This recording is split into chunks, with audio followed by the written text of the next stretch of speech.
de humanistas e de românticos, que têm em comum a convicção de que a personalidade global de cada criança deve ser considerada na educação. Né? Então, aí a gente já viu mais ou menos o currículo holístico. Considerando o desenvolvimento do ensino-aprendizagem, estimulando interdisciplinaridade entre as disciplinas comuns do currículo, comuns de um curso, tendo em vista as diversas necessidades do aluno. A organização do trabalho pedagógico, no contexto da educação holística, tem como objetivo fugir de propostas prontas, e sim uma nova forma de pensar a prática pedagógica. Diante dessas perspectivas, surge um novo modo de relação do ser humano com o mundo, com a natureza, sociedade e, lógico, consigo mesmo.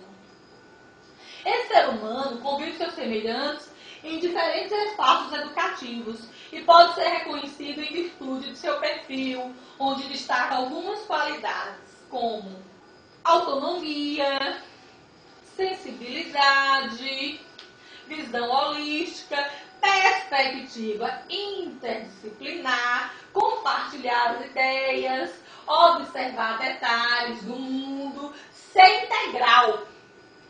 E, por outro lado, como a educação holística procura cobrir todas as dimensões da pessoa, dentro do conceito de educação integral. O objetivo da avaliação é a pessoa global e não exclusivamente seus conhecimentos e habilidades acadêmicas.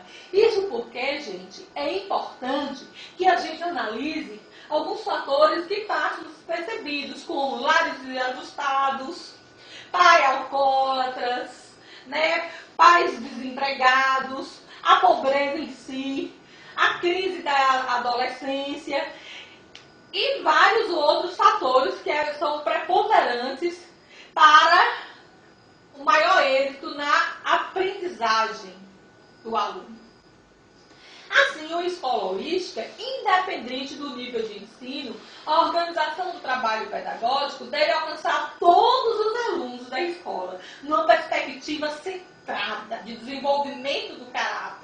Nesse cenário, deseja-se do educador deve atuar como um mediador do ensino-aprendizagem. O holismo significa que o homem é um ser indivisível, que não pode ser extinguido através de uma análise separada de suas diferentes partes.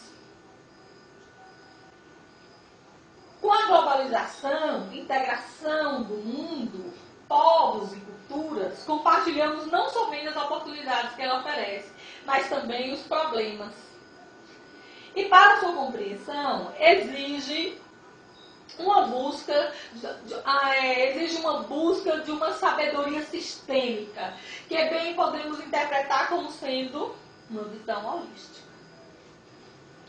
Com a importância que a informação tem na sociedade, tem no setor quaternário, baseado na informação. Este novo tipo de sociedade exige uma preparação muito maior do cidadão.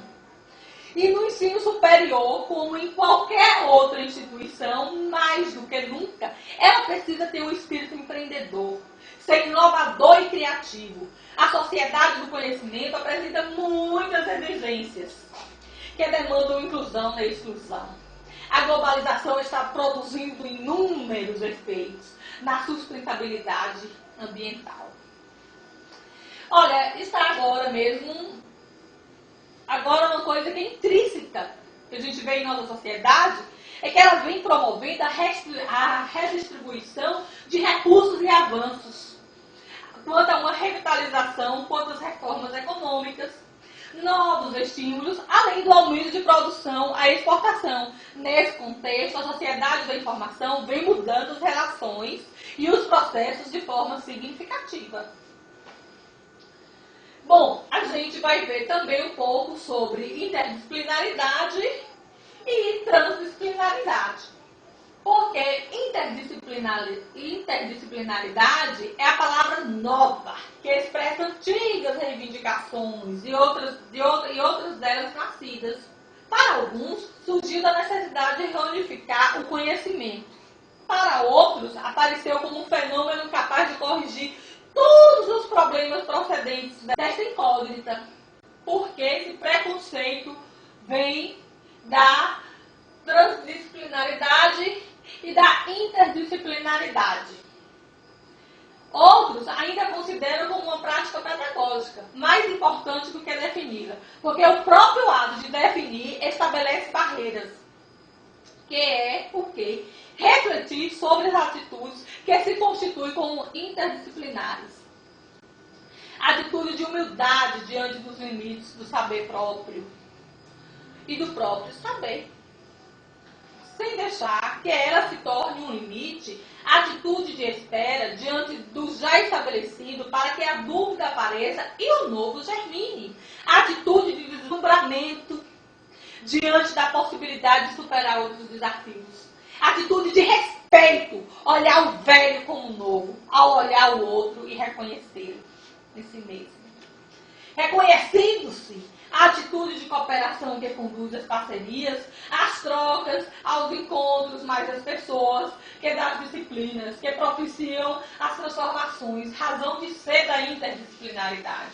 Mas que o fazer é paixão por aprender, é compartilhar, é ir e saber, é ir ao saber unificado.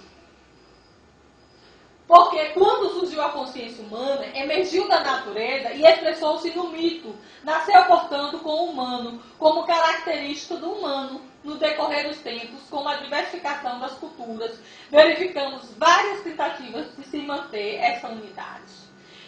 E a interdisciplinaridade, a transdisciplinaridade, veio para revolucionar tudo isso e unir todos os fragmentos. O cosmos, idealizado pelo pensamento grego, refletia a condição do homem no mundo. Conhece-te a ti mesmo.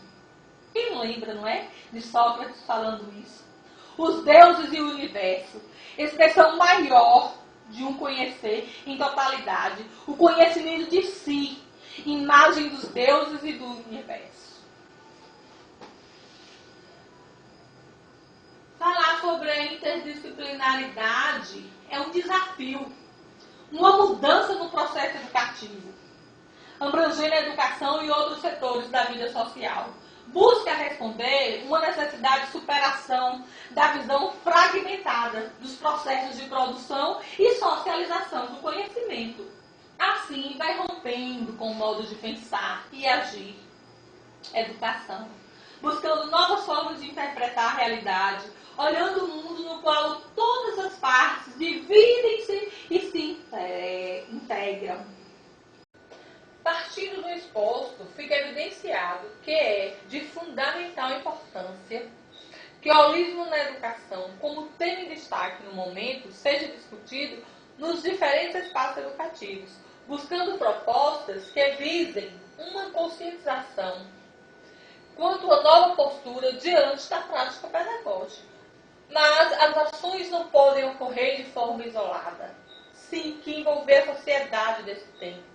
Nesse sentido, cabe à família espaços educativos, principalmente escola, entre outros atores. O papel é a elaboração de ações para a proteção consciente quanto à visão global do mundo. Em se tratando do ensino superior e a ruptura cultural nos dias atuais, a sociedade atual há sérias transformações que implicam mudanças profundas na vida humana. Diante disso, são responsáveis pela sua formação, trata-se da era da incerteza, conforme denominou Galbraith em 1976, ou ainda da era da descontinuidade, como classificou Drucker. Como consequência, confirma-se a existência da sociedade, da informação e do conhecimento. A educação é um processo social que muitas vezes envolve grupos pequenos, como a família, ou grandes, como a comunidade. Bem, os processos educacionais dependem muito do estado que se encontra, de maneira geral, a sociedade. Para Levin, é muito mais fácil o grupo mudar a educação do que a educação mudar a sociedade. Tudo isso porque nós fomos educados para a permanência, quando na verdade nós somos seres impermanentes, nossas situações são impermanentes. No que se refere ao ensino superior, essa situação permanece e apesar das imposições da Lei de Diretrizes e Bases de 1996, das mudanças globais, de transformações na percepção quanto à qualidade de ensino, há uma tendência à manutenção das características atuais do ambiente ligado ao ensino superior, pois sua estrutura de poder é composta por diferentes blocos de interesses. O ensino superior normalmente objetiva formar profissionais de forma intelectual e científica da sociedade a que serve. As instituições de ensino superior representam base para a construção do conhecimento. O interesse da sociedade pelo ensino superior tem sido extremamente satisfatório nos dias atuais. Com isso, no Brasil, criadas várias da utilização de tecnologias de última geração, mesmo as mais antigas, e cabe às instituições que ofertam o ensino superior atender às demandas específicas dos alunos. A interdisciplinaridade refere-se a uma nova concepção de ensino de currículo, baseada na interdependência entre os diversos ramos do conhecimento. Paradigma, modelo, padrão, é um conceito atualmente usado para designar a forma de estruturação e funcionamento do cérebro humano. Nesse sentido, paradigma é uma estrutura modelo, um modelo de pensar. Nossa perspectiva é de que o atual currículo escolar deve sofrer algumas alterações, passando do modelo padrão, ou seja, do modelo depositário. Quer dizer, o professor chega, colocou ali, seu discípulo vai lá, copia simplesmente, sem saber se adaptar a situações inovadoras. Pretendemos fazer uma análise histórica da instituição escolar, buscando entender por que a escola tem hoje um projeto pedagógico multidisciplinar. A proposta interdisciplinar será justificada por uma reflexão teórica que explique por que a escola deve ter um currículo interdisciplinar.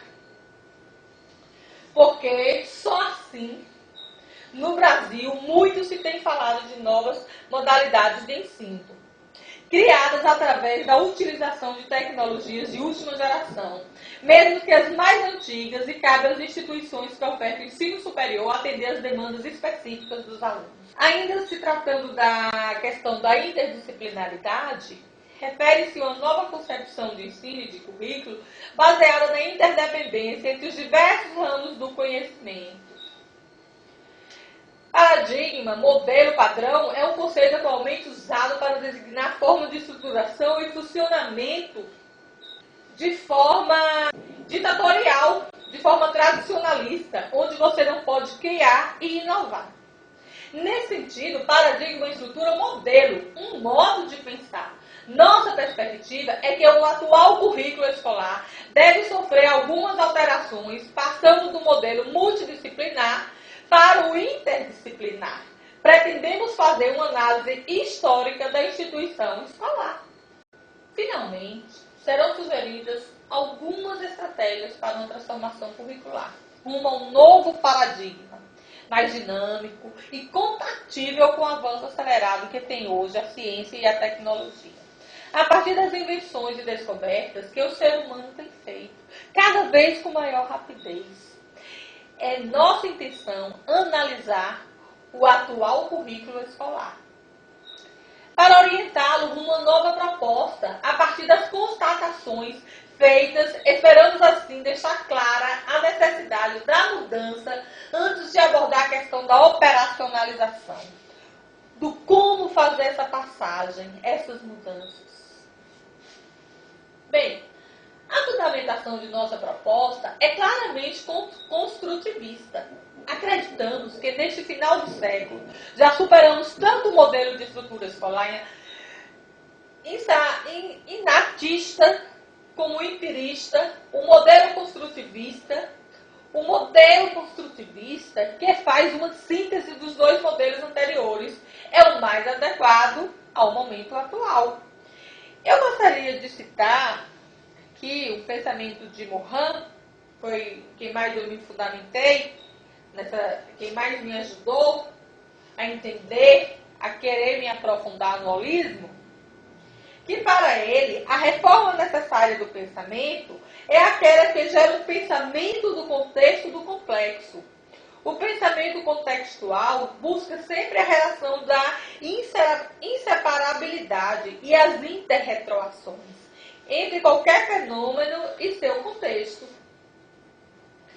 e deste com o contexto planetário. O complexo requer um pensamento que capte relações, interrelações, implicações mútuas, fenômenos multidimensionais, realidades que são simultaneamente solidárias e conflitadas, como a própria democracia, que é o sistema que se nutre de antagonismo e que simultaneamente os regula, que respeite a diversidade, ao mesmo tempo em que a unidade, um pensamento organizador, que conceba a relação recíproca entre todas as partes. Foi o que Morin escreveu em 2005. Bom, para entender que o ser humano nasce com potencial a aprender, mas este potencial, só esta capacidade, só se desenvolverá na interação com o mundo, na experimentação com o objeto de conhecimento, na reflexão sobre a ação. A aprendizagem se organiza, se estrutura num processo dialético. Por isso a escola utiliza hoje as dinâmicas de grupo que possibilitam a discussão. O diálogo, é preciso haver o elemento dialogamente. Por quê? Porque dialogante, para o saber se construa. Nossos pontos de vista e nossas ideias se clareiam quando temos com quem discuti-los. A interação social do grupo de sala de aula é, pois, fundamental para que a aprendizagem circule, movida pelas relações afetivas. Mas a organização acadêmica tradicional, com os alunos fechados em si mesmos, pensando e produzindo para que aconteça a polifonia, o debate, o trabalho coletivo, a interlocução, por outro lado, uma aprendizagem significativa, exige, além da interlocução, da experimentação, o movimento do corpo no espaço e a utilização das estruturas mentais para relacionar os estímulos recebidos, formando conceitos claros. Conceituar é, para os filósofos gregos antigos, a primeira operação da mente, o ato pelo qual o espírito produz ou representa em si mesmo alguma coisa, compreendendo-se que é importante se adaptar à nova realidade, porque a cada momento tudo muda em uma velocidade muito grande, principalmente as informações. Então, a escola deve ser interdisciplinar. Mas por que a escola deve ser interdisciplinar? Bem, porque a proposta de currículo interdisciplinar